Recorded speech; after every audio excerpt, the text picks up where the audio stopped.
One of my all-time favorite things ever in card magic is the key card. There are so many things you can do with this wonderful and very deceptive principle.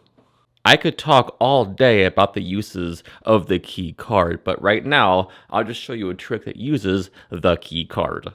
By the way, if you want to see a video of me talking about the key card and all its uses and how wonderful it is and my opinions on it, let me know and I'll gladly make that video. Let's get into it. Alright, so for this trick, somebody really can shuffle as much as they want to. Okay, so when I take it back, I'll say, look, instead of picking a card like this, like we normally do, why don't you just cut to some cards like this? So they do that, they just cut to some cards, and I'll turn away so I can't see anything. Okay, so just in case somebody did see something, why don't you burn the top card into the middle? Okay, so they do that. Same with the bottom card. Burn the bottom card so I don't have any cards as a locators or nothing like that. So after they do that, they look at the top card now that they cut to. Okay, so they'll take a look at their card. Boom, that'll be their card. Now they can just put it in the middle and mix it all around so nobody could know, not even them, where their card is. Okay, so now to make things even more challenging, we put the whole packet in the deck while my back is still turned. Okay, so they then take the whole deck and give it even a further shuffle so nobody could know anything at all about where that card is. So let's review this. So all you did was shuffle the deck like this. You just simply cut to some cards. You mixed them all up. You looked at one, put it back in the middle, put the whole thing in the middle, then you shuffled again. So now it would be very impossible to find your card now. You'd have to agree. So just in case, let's make sure it's not on top or the bottom. Okay, so it's not great. Now what we'll do is this, take your hand and put it on top of the deck. So they do like this. Now watch. If I do this and snap and lift your hand away, your card jumps to the top of the deck. You're not gonna believe it. What was your card? The Queen of Clubs. Okay, so everything you just saw uses a key card, okay? So it's a special kind of key card. It's a locator key card. Now, if you've been a fan of my channel for any amount of time, then you know what I'm talking about. But if you're new here, I'm going to go through it again in detail, okay? So the key card I'm using here is, again, a locator card. It's a pencil dot, and it's a edge mark, or an edge mark, okay? So it's the Queen of Clubs in this case. So what we do here is we take a pen or a pencil, it doesn't really matter, and we put markings on this card, okay? So you can see it. If I bring it up close to the camera, you can see those two little dots on the corner, all right? It's right here. You can see it, that little dot there and here, okay? So those are the pencil dots on the corner in the white borders here. All you do is simply take your pencil and clear in a small dot on both corners. That way, when this card is in the middle of the deck, when you spread, you can easily spot that card out from the rest, and it's right here, okay, because of that pencil dot.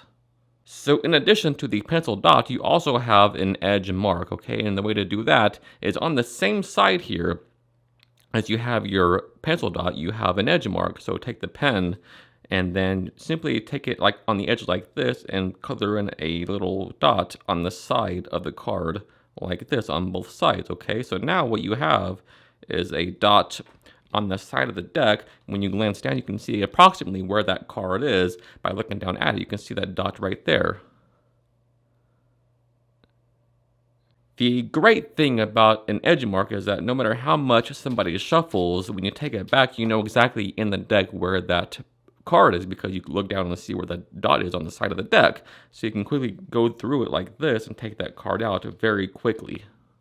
If there was no edge mark, you'd have to sit there and go like this, one card at a time, looking for the pencil dot. But since you know where it is on the side of the deck, you can just quickly get to it like this, very fast.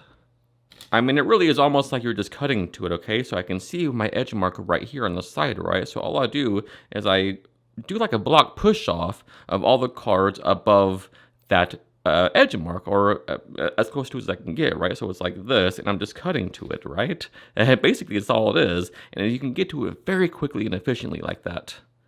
So the force card will be the card you mark, right? So it can just hang out in your deck, and it'll be ready to go when you want to do a trick with a key card, such as this, okay? So they can shuffle as much as they want to, and when you take it back, you want to get that card to about a quarter down in the deck, and that's very easy to do because you can see where the edge mark is, right? So right now it's close to the bottom, about a quarter from the bottom. So what I'll do is I'll just take it back and start doing some cuts to where I can see it's getting close to the top right now. So right now it's about a quarter down, about 10 or 15 cards down in the deck. So now I do sort of a gesture. I say, instead of picking a card like this like we normally do, why don't we do it a little bit different? And all I'm doing here is spreading through and looking where that pencil dot is on the back of the card. So what I'm going to do is when I close up, get a break above one card above that edge mark. It's right here. I'll leave it face up. So what I'm doing here is this. Instead of picking a card like this, why don't you just cut to a card? So I just get a break above this card above the marked card. Okay, so when I close up, I've got my break above those two cards like that. So I say, look, why don't you just cut to some cards? Just lift off some cards like this from the deck. So they do that. They take some cards, okay, so now they're holding these, and then I put these back on top. And it feels like they just cut anywhere, but they did, but what they don't really realize that the top card is not the one they cut to, okay? So it's a little discrepant, but it works. So you just put these down and say, I'll turn away so I can't see anything. And you say, just in case somebody did see something, why don't you burn the top card? Okay, so they burn this top card now, put it in the middle. Okay, so now you say, why don't you burn the bottom card too? Put the bottom card somewhere in the middle.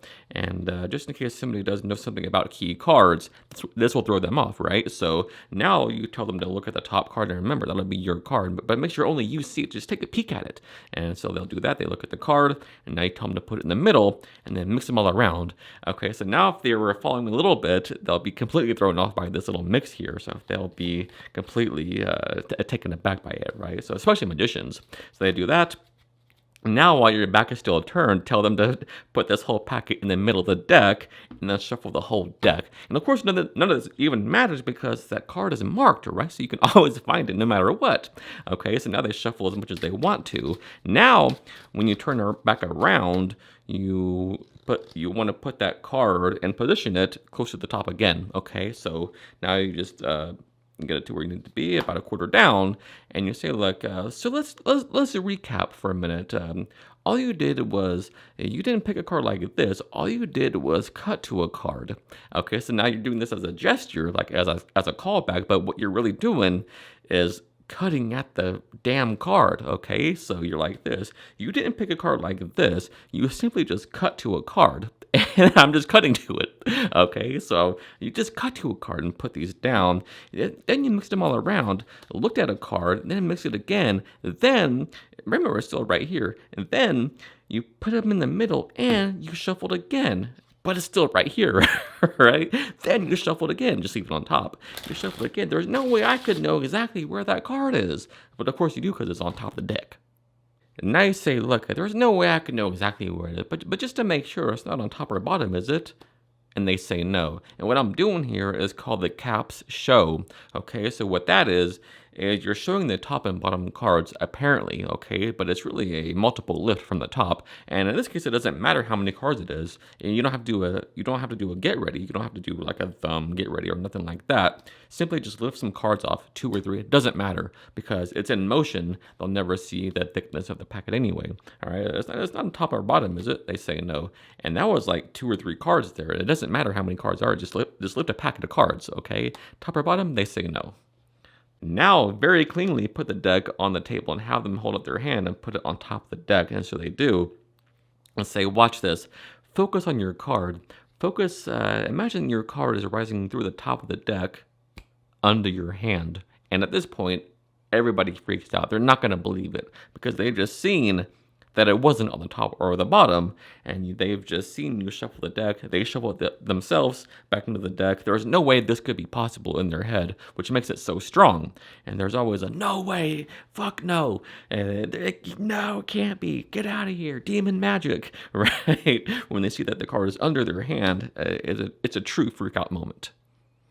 Alright guys, so as always, thank you so much for taking the time out of your day to watch this video. It truly does mean the world to me. And so if you learned something new and if you got value from this video, do me a huge favor and hit that like button and sub to the channel.